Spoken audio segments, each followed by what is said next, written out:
Berjumpa lagi dalam permenungan kita edisi Selasa 22 Maret 2022, pekan ketiga Prapaskah.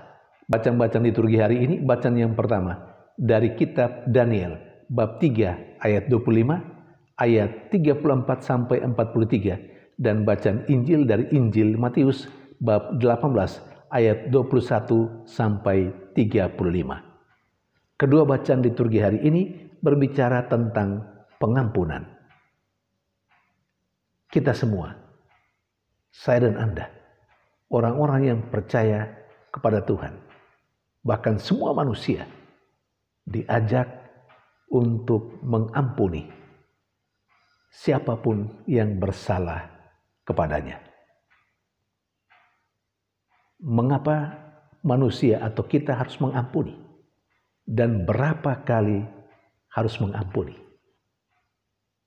Dasarnya ada pada Allah sendiri. Allah yang kita imani adalah Allah yang penuh belas kasih, Allah yang maha rahim, Allah yang panjang sabar, yang selalu mengampuni manusia yang bersalah kepadanya, yang dengan penuh penyesalan datang kepadanya dan memohon pengampunan dari Dia. Allah yang demikianlah yang diungkapkan dalam perumpamaan sebagaimana yang diceritakan dalam bacaan Injil hari ini. Ada seorang tuan yang hambanya berutang kepadanya. Tuan ini menuntut supaya hambanya melunasi utangnya. Tetapi hambanya tidak bisa melunasinya pada waktunya. Karena itu Tuhan mau mengambil semua yang ada pada dia, pada hambanya ini.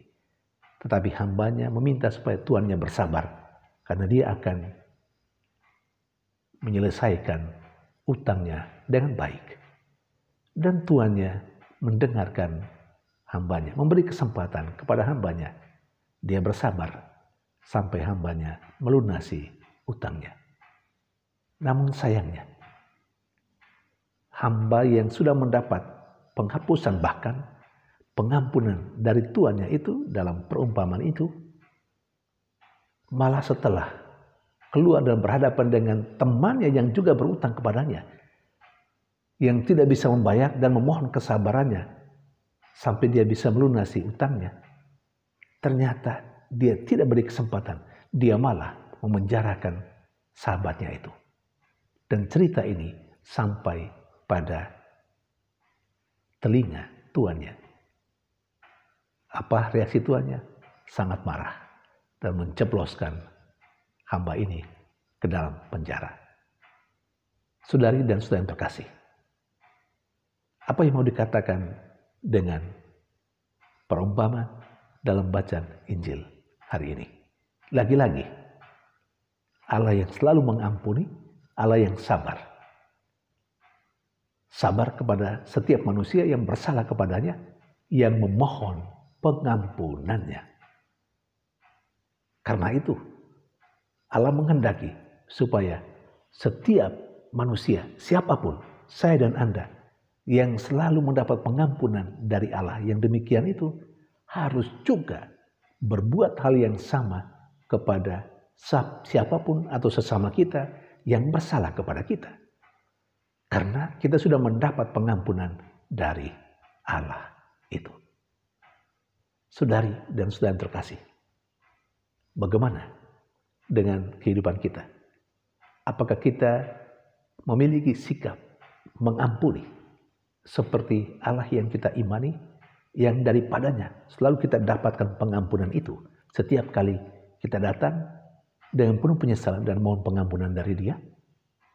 Atau jangan-jangan kita sulit mengampuni siapapun yang bersalah kepada kita?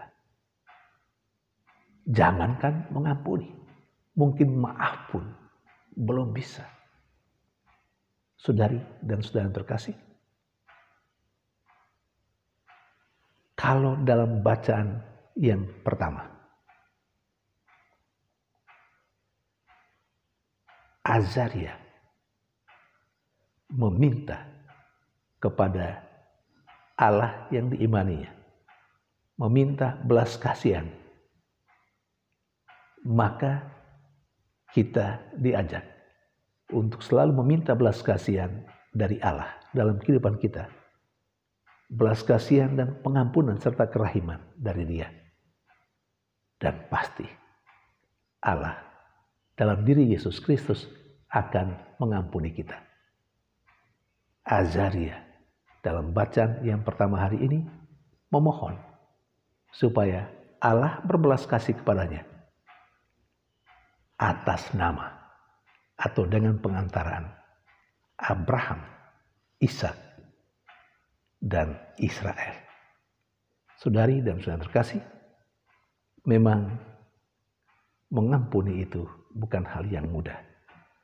Mengampuni adalah salah satu bentuk konkret dari cinta. Siapa yang mencintai, dia harus bisa mengampuni. Artinya, kalau sekiranya orang tidak bisa mengampuni, maka cintanya juga masih bisa dipertanyakan. Apakah cinta kita masih dipertanyakan karena tidak bisa mengampuni? Mari kita terus belajar dan mohon iman supaya kita bisa mengampuni sama kita, sama seperti Allah yang selalu mengampuni dosa dan salah kita. Masa Prapaskah adalah masa tobat. Mari kita membangun terus pertobatan dalam diri kita dengan cara menumbuhkan sikap terus mengampuni sesama yang bersalah kepada kita. Tuhan memberkati.